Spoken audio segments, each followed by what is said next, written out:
Welcome to even TV Telugu news. ఇక Bhogapuram greenfield అంతర్జాతీయ విమానాశ్రయం ఆంధ్రప్రదేశ్ అభివృద్ధిలో గేమ్ చేంజర్ గా మారబోతుంది. ఉత్తరాంధ్ర వాసుల చిరకాల స్వప్నమైన భోగాపురం అంతర్జాతీయ విమానాశ్రయానికి ట్రయల్ రన్ 4న తొలి వాణిజ్య విమానం దిగనుంది. ఇక ఢిల్లీ నుంచి బయలుదేరే ఈ ఎయిర్ ఇండియా విమానం ఉదయం 11 గంటలకు కేంద్ర పౌర విమానయాన శాఖ మంత్రి కింజరపు రామ్మోహన్ నాయుడు, ఎంపీ కలిశెట్టి అప్పలనాయుడు, ఇతర విమానయాన శాఖ అధికారులతో రానుంది.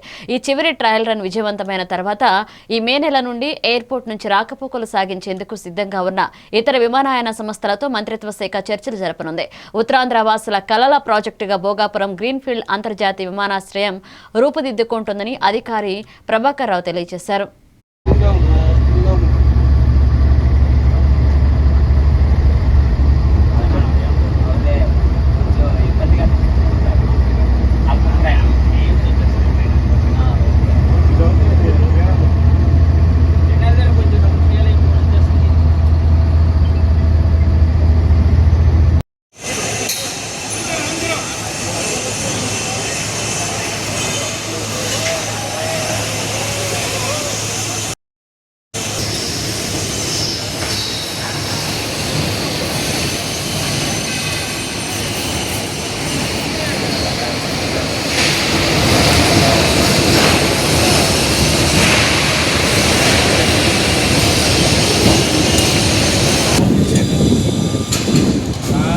बस्सुలకు రన్ మరి కుछ సైడ్ వచ్చి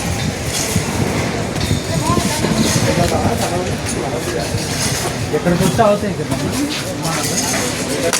మా ఫ్లైట్ అక్కడ ఉన్నాయా కదా